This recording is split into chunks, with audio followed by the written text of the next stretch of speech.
Hello, everyone, and welcome to summer semester. I am Dr. Tracy Schroyer, and I am your instructor, professor for Business 220, which is Principles of Marketing. So, I wanted to cover a few things before I jump into the lesson insights for Chapter 1 and Chapter 2. So, there are three things that you need to know for each week for the work that you're going to be doing over the next 8 weeks. So, for each week, you're going to have three items due. The first one is reading the chapter and completing the Smart Book items for each chapter. And for each chapter, it should probably take you anywhere from 20 to 40 minutes per chapter, and you typically have 1 to 2 chapters per week. So complete those for the Smart Book within McGraw-Hill's Connect, and you'll get points for those. You'll also have a discussion board to complete, so there will be a video link and a question to post, typically by Wednesday evening, and then respond by Sunday evening to at least two of your classmates. And then the last thing to do each week is to make sure that you're completing any activity or activities that are listed within the week's work. And I have one in there for week 2 I was just working on.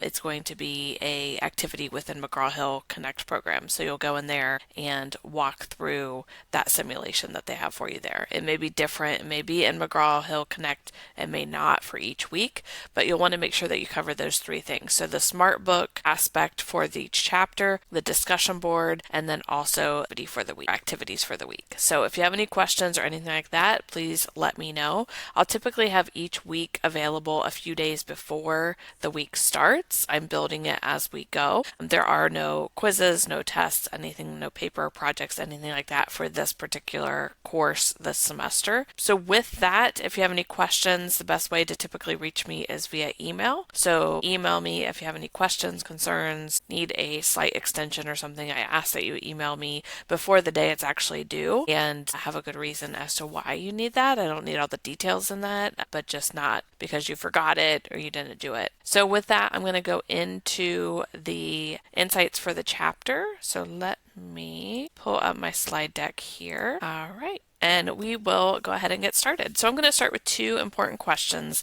that we're going to tackle in the lesson for this week. Number one is, what is marketing?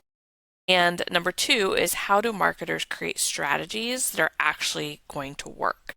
Now, most people think of marketing as just ads, maybe something flashy during the Super Bowl, or influencers pushing products on Instagram. But that's really only a tiny part of the picture. Marketing is actually the foundation of how businesses connect with their customers, how they solve problems, and how they build value. Marketing influences everything from developing a product to the pricing strategy to how a brand shows up in maybe one of your news feeds on your social media platform or in your life in general. So in this week's lessons, we are going to unpack what all of that really means. So first off, what is marketing? So a formal definition for this is marketing is the activity, set of institutions, and processes for creating, capturing, communicating, delivering, and exchanging offerings that have value. So let's translate that into real terms. So marketing is really the bridge between a business and its customers.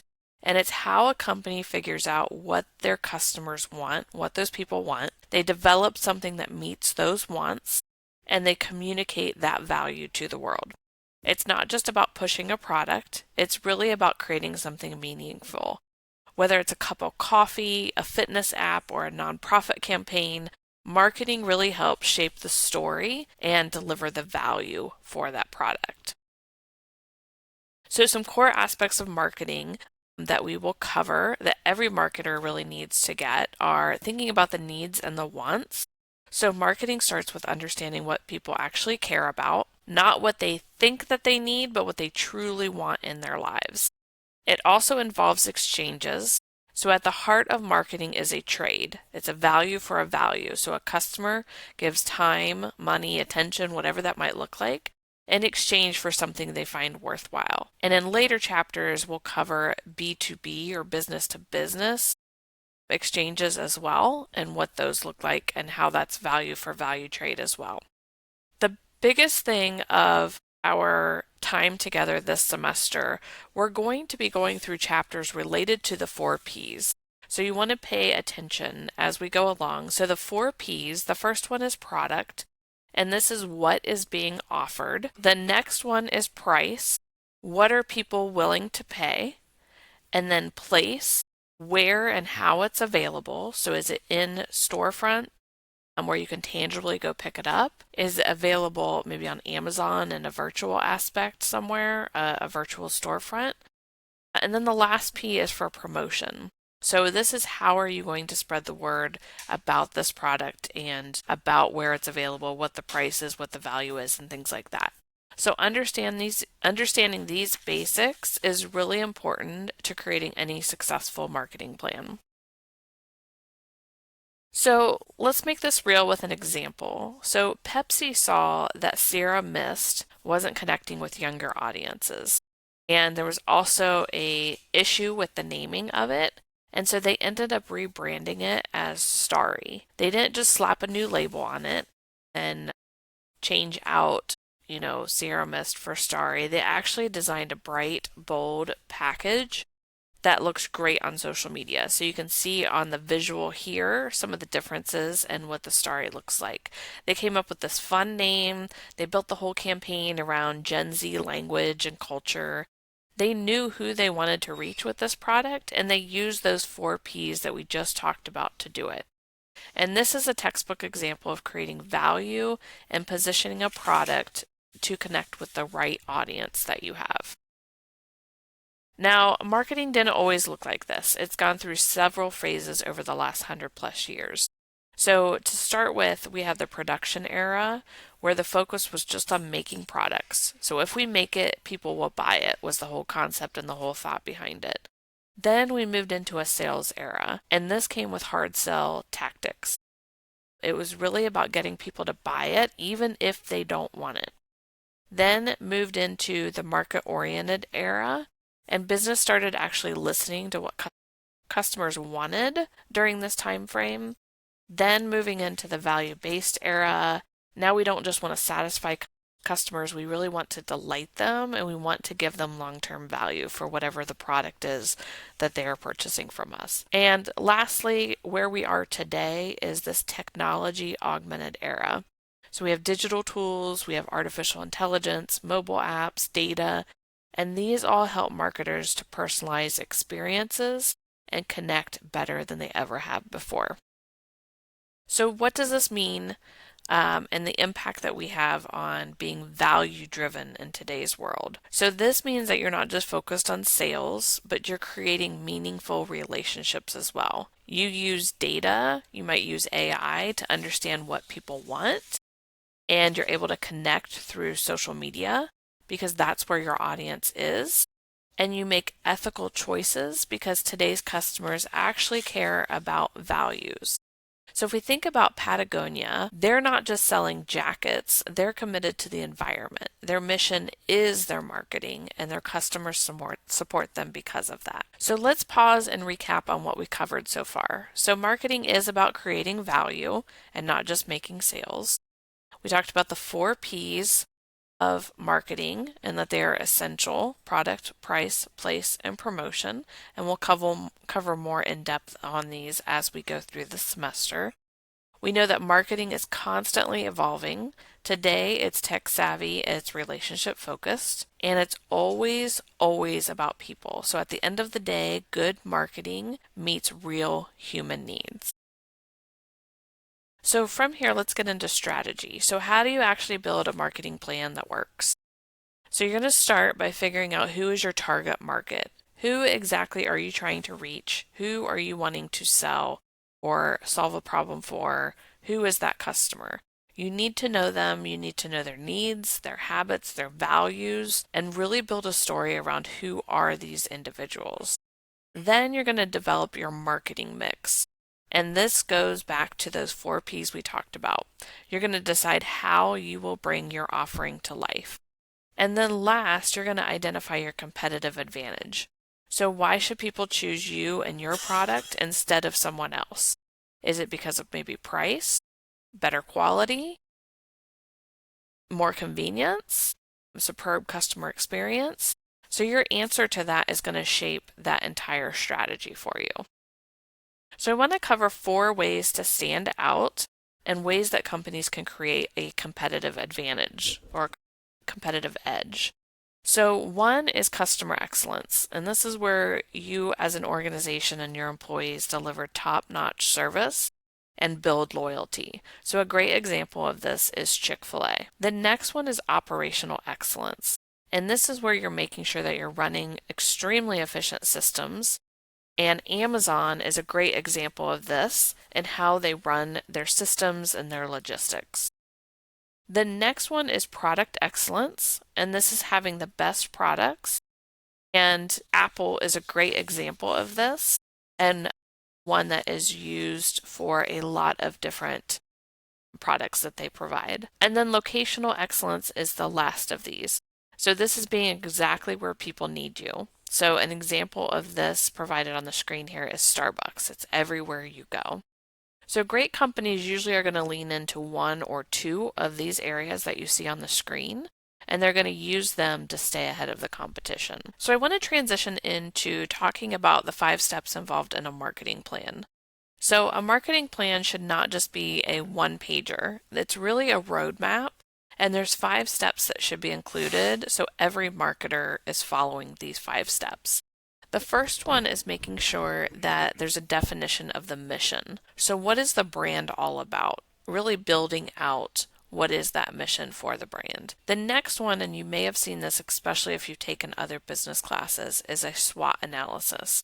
And SWOT stands for strengths, weaknesses, opportunities, and threats. So it's really important for the organization to look at what are some of the internal aspects or impacts, which can be strengths and weaknesses, and then what are some of those external elements that can impact the business, which fall under the opportunities and threats. The next one is looking at STP, or segment, target, and position.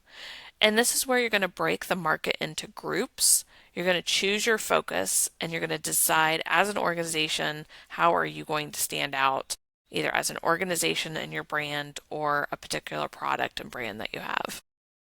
Fourth is implementing these 4 Ps that we're going to continue to talk about each time and putting that plan into action. And then the next step in the process is evaluation. So measuring performance, figuring out what worked, what didn't work, and what are some things that you should change. And sadly, this is one of the areas that many individuals, organizations fail to think through and could have a significant impact on tweaking and changing and making things even better for your customers. So this framework overall and these 5 steps are going to help companies make smarter decisions and really adapt as they go and as they move. All right, so when a business wants to grow, it has 4 main options. One is market penetration, which you'll see on the bottom left here, this darker color. This is where you're going to sell more to your current audience. So whoever are people that you currently have in your network that are following, that are watching, that are buying your products and things like that.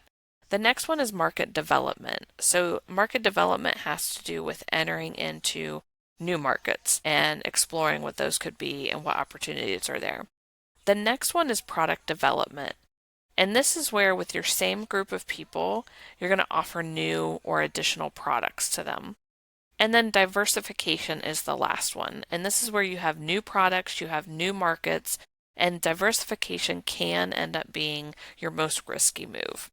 So Marvel is a great case study for this, and that is what's shown on the screen here. So they started with comics. They moved into movies, TV, toys, games, drinks, you name it.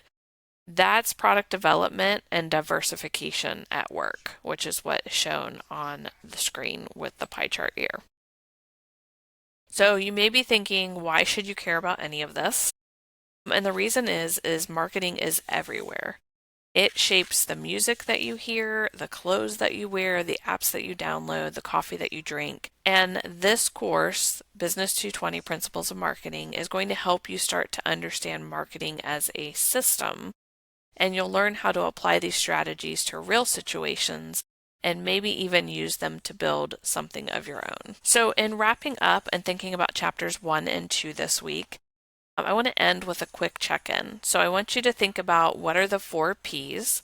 And we talked about product, price, place, and promotion. And in numerous chapters as we go, we'll focus heavily on each of these four individually in some of those chapters.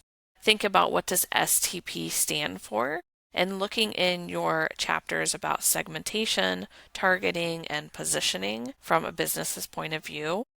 And then also thinking about what's the riskiest growth strategy. And I mentioned that in our pie chart there about diversification because everything's new. It's new products, new markets, and trying to figure out what does that look like and how can we be successful as an organization there. So with that, I'll wrap up. Again, if you have any questions or concerns, please let me know. Make sure that you are digging into week 1, looking at chapters 1 and 2, completing the Smart Book activities for the points accessible there within McGraw-Hill Connect, that you're completing the discussion board. And then you have 2 activities for this week. One is the introduction of yourself, and then the other one is listed in the week 1 section of Panther Learn. So again, if you have any questions, let me know. I look forward to seeing you in the discussion board and over the semester, these upcoming weeks. And have a great day. Thanks.